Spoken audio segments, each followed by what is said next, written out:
சுற்றிங்கிறது நிறைய மாறிட்டு இருக்கு. ஆனால் லைக் உங்கள் வீட்டிலே நீங்கள் எடுத்துக்கோங்க, மேக்ஸிமம் லேடிஸ் எடுத்தீங்கன்னா எவ்வளோ பேர் இன்னும் வந்துட்டு நான் வீட்டில் ஆட்டாங்கல்ல தான் மாவு வைக்கிறேன் அப்படின்னு சொல்லுவாங்க. நான் கடையில் போய் பேக்கெட்டில் தான் மாவு வாங்கிட்டு வரேன். எல்லாமே இருக்கும். உண்மைதானே? எவ்வாறு வீட்டில் வந்துட்டு நாங்கள் மாவால பண்ணுவோம் சொன்னாங்க. டெய்லி நாங்கள் வெளியே வாங்கிட்டு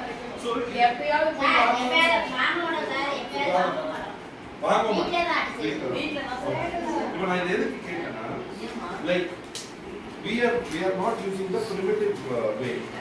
ஒரு ஆட்டாங்கல்ல அப்படிங்கிறத வச்சு இன்னைக்கு வேலையை பண்ணுறது. we are modernized it.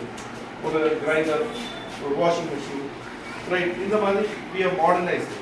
and ரோடை எடுத்துக்கிட்டு எவ்வளோ விதவிதமான வண்டிகள் வந்துச்சு. வண்டி வாங்க யாரும் அம்பாசிடர் பிஎட்ல போனவங்க விட லைக் டெய்லி ஒரு நியூ ரிலீஸ் வருது. இது எல்லாமே மாறிடுது. சுற்றி இருக்கிற உலகம் மாறிட்டு, நம்மளோட தேவைகள் மாறிட்டு, ஆனால் கிளாஸ் ரூம் எக்ஸ்பீரியன்ஸ் வந்து மாறாமல் ஒரு குழந்தையோட கிளாஸ் ரூம் எக்ஸ்பீரியன்ஸ் தான் ரொம்ப ரொம்ப முக்கியம். இப்போ நமக்கெல்லாம் வந்து நான்லாம் படிக்கும்போது நமக்கு இமேஜினேஷன் இருந்துச்சு. ஏன்னா விஷுவல் கம்மியாக இருந்தது. நம்மளுடைய கற்பனையை வந்து வச்சு இமேஜின் பண்ணிக்கலாம்.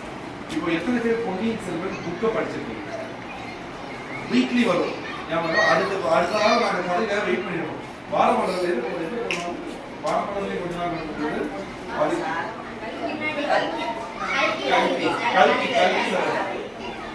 so we'll wait for the next week's episode. என்னாச்சு அப்படின்னு அப்போ நம்மளோட கற்பனை வந்து வேற மாதிரி இருக்காது. படத்தை பார்த்தீங்கன்னு வச்சுக்கோங்க, எப்படி கற்பனை வந்து சுருங்கி நோட்டீஸ் பண்ணிக்கிறேன், ஃபீல் பண்ணிக்கிறேன். பொன்னியின் செல்வன் மூவி பார்த்து ஏன்னா இப்போ கற்பனைக்கு வந்துட்டு நம்ம வடிவம் we are making a child visualize with visual. நம்ம கிளாஸ்ல எவ்வளவு டைப்ஸ் ஆஃப் லேர்னர்ஸ் இருக்காங்க?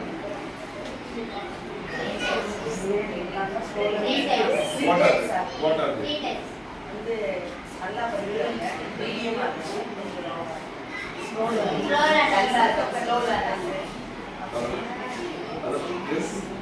நான் கேட்டது what are they?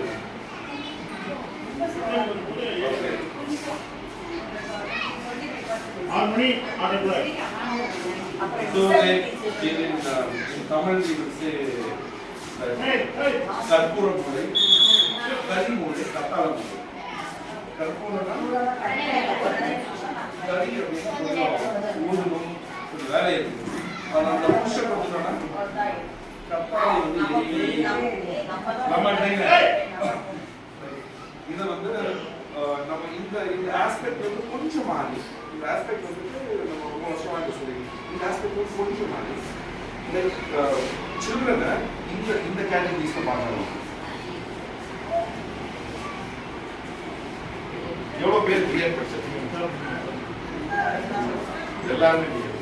அப்போ இது கண்டிப்பாக சொல்லி கொடுத்துருக்காங்க.